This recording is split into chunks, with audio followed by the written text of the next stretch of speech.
Bonsoir et bienvenue à tous, nous sommes le mardi 21 janvier, il est l'heure de l'info.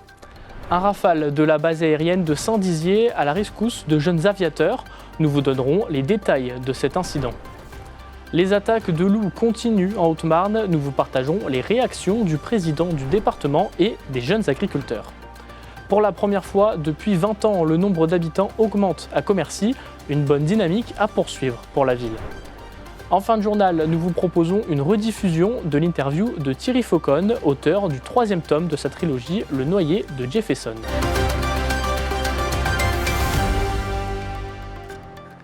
Ce dimanche 19 janvier, un Rafale B de la base aérienne de Saint-Dizier a dû partir en mission d'assistance pour sauver 2 pilotes d'aéronefs privés en perdition à cause de les mauvaises conditions météo. Une mission d'1h30 qui s'est bien terminée. Les 2 pilotes de l'armée de l'air et de l'espace témoignent au micro de Célia Richard. Midi, ce dimanche 19 janvier, une alerte est lancée. Le capitaine Thomas et le lieutenant Robin doivent s'équiper et se mettre en position pour une mission d'assistance. Midi et 5 minutes, ils décollent à bord d'un Rafale B direction le nord de Paris pour venir en aide à 2 pilotes amateurs en perdition. On a décollé en quelques minutes et on s'est rendu aux alentours de Beauvais où on a du coup appris qu'il y avait 2 appareils civils qui étaient perdus au-dessus d'une couche nuageuse et qu'il fallait assister pour atterrir. 1h30 plus tard, les 2 aéronefs privés sont escortés jusqu'à l'aéroport de Beauvais. Les jeunes aviateurs qui se dirigeaient vers Reims n'étaient pas qualifiés au vol aux instruments. Ils n'avaient plus de repères visuels et se sont perdus à cause des mauvaises conditions météorologiques.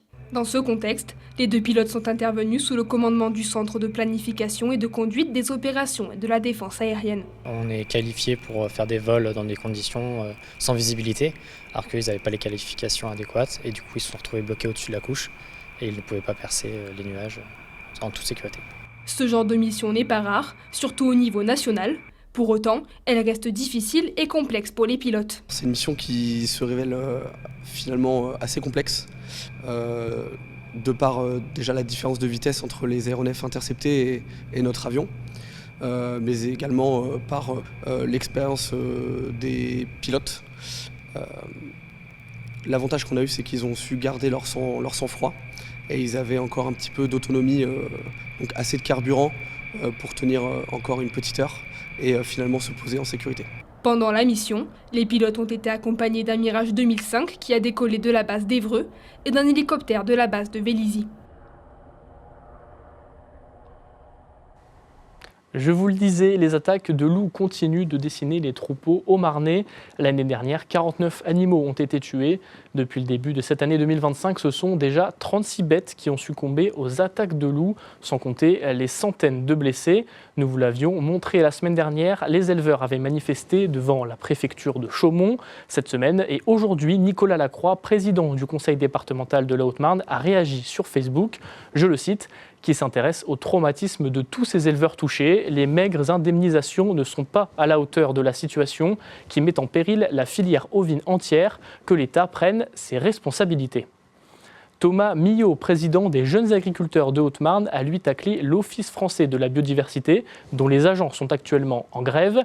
Il accuse de continuer les contrôles de répression et de refuser le constat d'une attaque de loup. Je le cite, « À l'heure où nos agriculteurs ovins sont dans l'urgence, nous condamnons ce comportement inadmissible.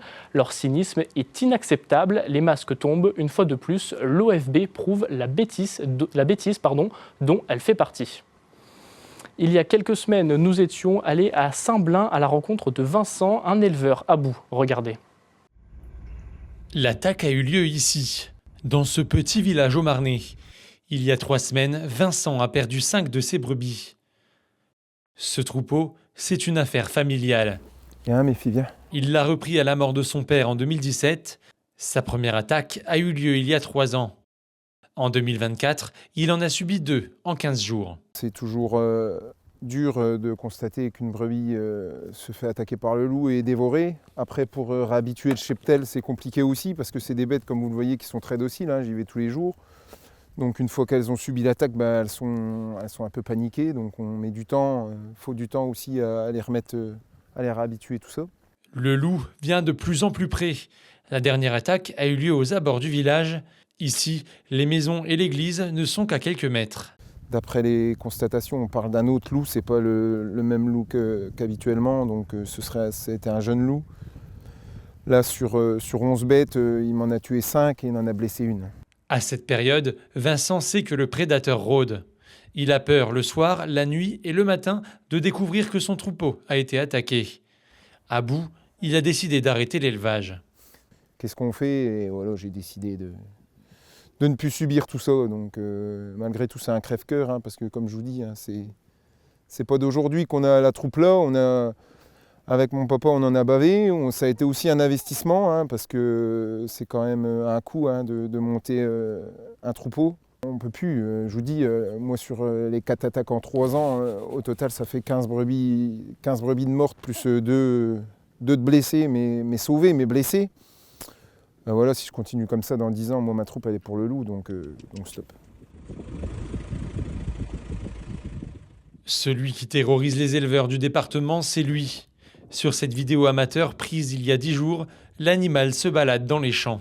Selon les chiffres avancés par les jeunes agriculteurs de Haute-Marne, 17 attaques de grands prédateurs ont été recensées en 2024 en Haute-Marne.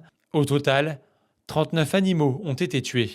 Le loup, il a sa place dans la biodiversité, il a totalement sa place dans la biodiversité et dans la nature. Sauf qu'à un moment donné, on vit en société et il faut des règles. Et quand on a un loup sur un secteur qui provoque trop d'attaques, à un moment donné, il faut autoriser des tirs plus simplifiés qu'aujourd'hui. Depuis 6 ans, Pierre-Édouard est référent loup pour le syndicat. Il échange régulièrement avec la préfecture et la direction départementale des territoires pour tenter de trouver des solutions. Les mesures de protection ne sont pas adaptées à notre territoire. Les aides promises aux éleveurs ne sont pas toujours restituées à l'éleveur. Aujourd'hui, on a un délai qui est beaucoup trop long. On a des gens qui ont fait des demandes d'aide à la protection et qui sont indemnisés 12 mois, voire 18 mois après avoir fait les installations. En plus des solutions techniques proposées, des lieutenants de louveterie patrouillent régulièrement sur le département et des commissions Grand Canidé sont organisées plusieurs fois par mois, des mesures jugées insuffisantes par les éleveurs. Ce soir, levez les yeux et regardez les étoiles. Depuis hier et jusqu'à ce samedi 25 janvier, un spectacle rare se produit avec l'alignement de 6 planètes dans le ciel.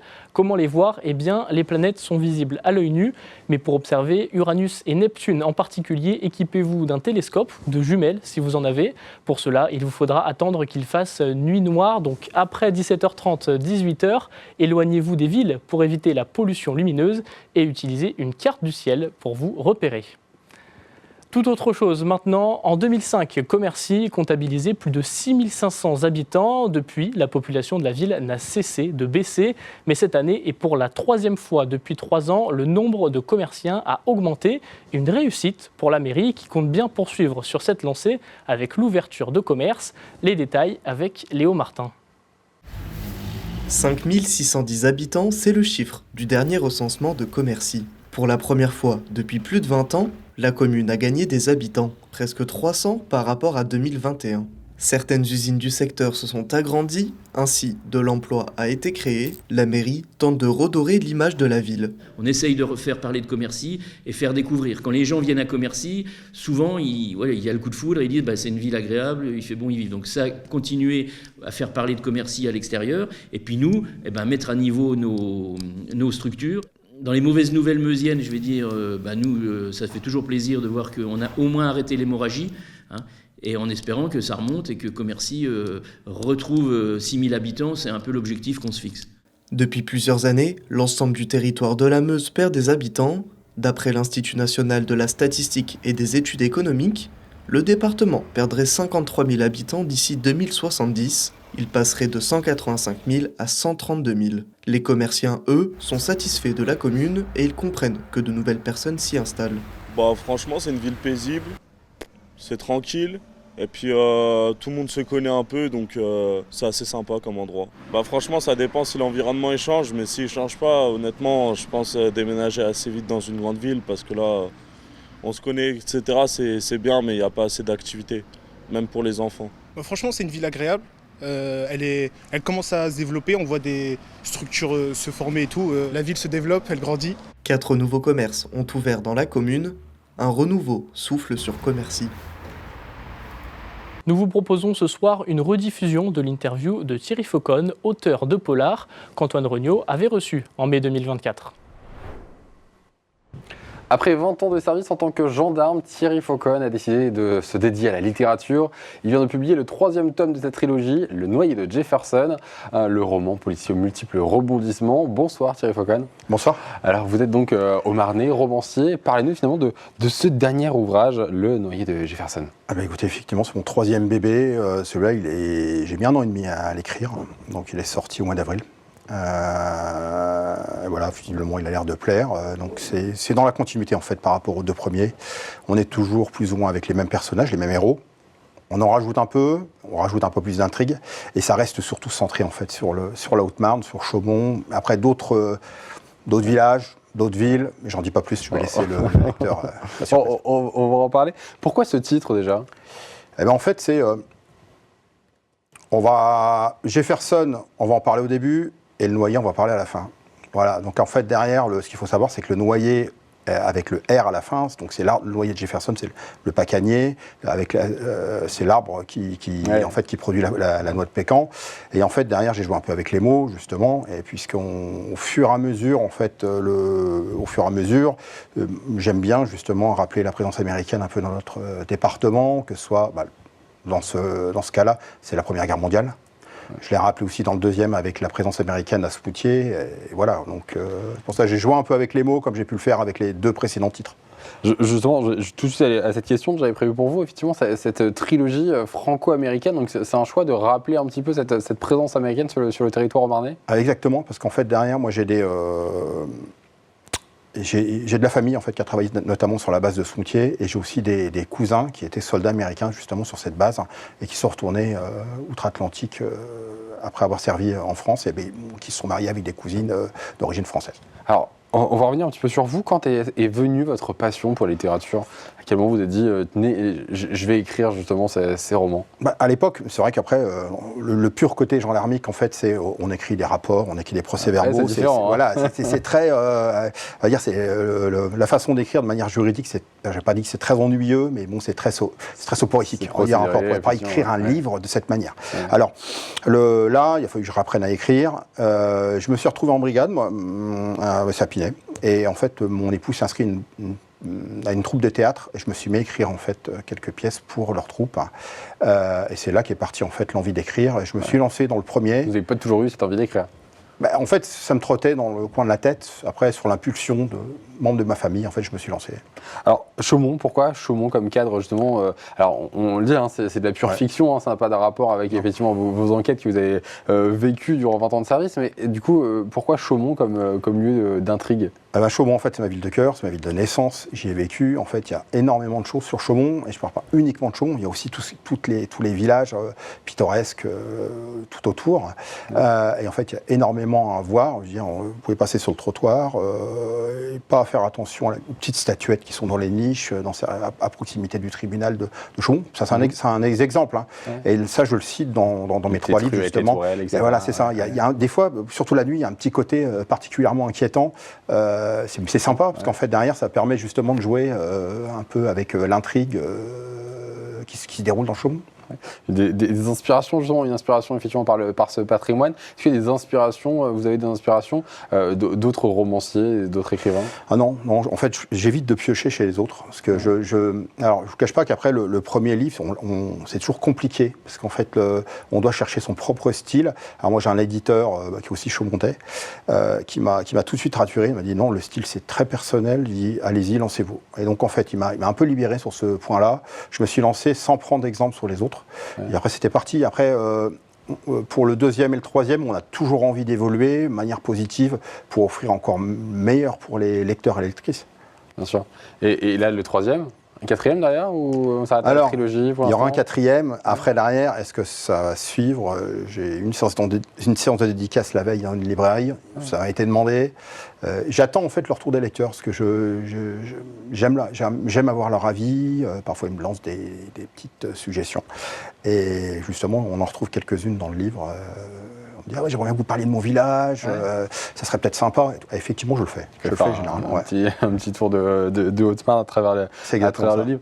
Ouais. Vos romans sont très cinématographiques, quelque part. Est-ce que vous avez déjà pensé à faire une adaptation, alors peut-être pas cinéma, mais une adaptation au théâtre, justement, avec ce parallèle, non? Franchement, alors, moi, pour l'instant, c'est vraiment l'instant plaisir d'écrire. Je fais ça, en fait. Votre femme ne vous l'a pas encore demandé, justement, avec sa troupe de théâtre? Je ne vous cache pas que l'ancien... on s'est retrouvé au resto de manière totalement fortuite avec l'ancien patron de la troupe de théâtre de Pinet. Et il m'a dit, ce serait bien que tu reviennes écrire des pièces. Alors, ces livres-là, je ne pense pas. C'est plutôt dans le pastiche, en fait, dans la comédie. C'est vraiment intéressant. Mais après, partir là-dessus... Je vais rester pour l'instant sur les livres. Votre équipe clé, du coup, voilà. si on vous propose ce genre de choses. Bon, pour l'instant, on va garder les pieds sur terre. Des projets futurs, donc peut-être un quatrième, ça reste... c'est sûr, le quatrième est en cours. D'accord, un quatrième en cours. Ah oui, donc c'est sûr. Donc, le mystère reste entier pour savoir de quoi ça a parlé. Ouais. On le dit, comme on le précise, vos livres sont édités aux éditions Duro à Chaumont, un éditeur local. Est-ce que c'était important aussi pour vous de faire ce choix? Exactement. En fait, en plus, un éditeur à l'ancienne qui prend soin de ses auteurs. Ouais.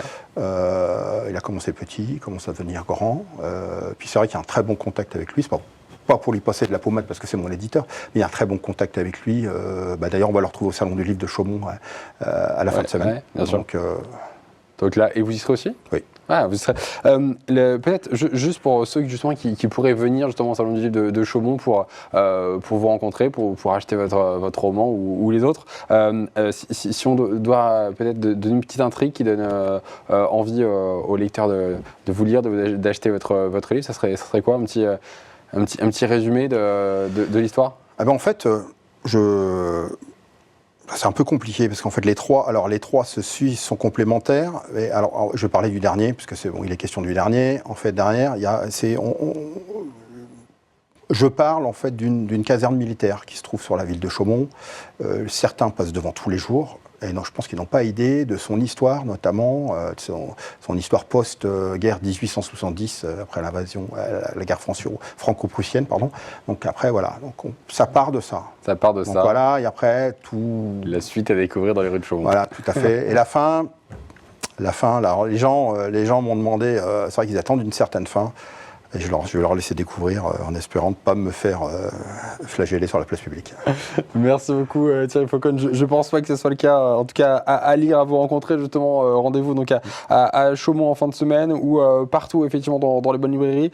Ce livre, ce roman, Le Noyer de Jefferson, aux éditions justement Duro, à retrouver donc pour ces intrigues haut-marnaises. Merci d'avoir été avec nous. Merci.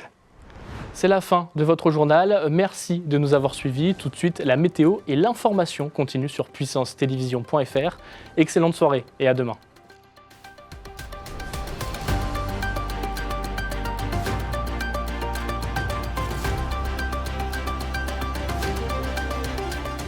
Toute l'actualité en continu à retrouver sur notre site internet et notre application mobile.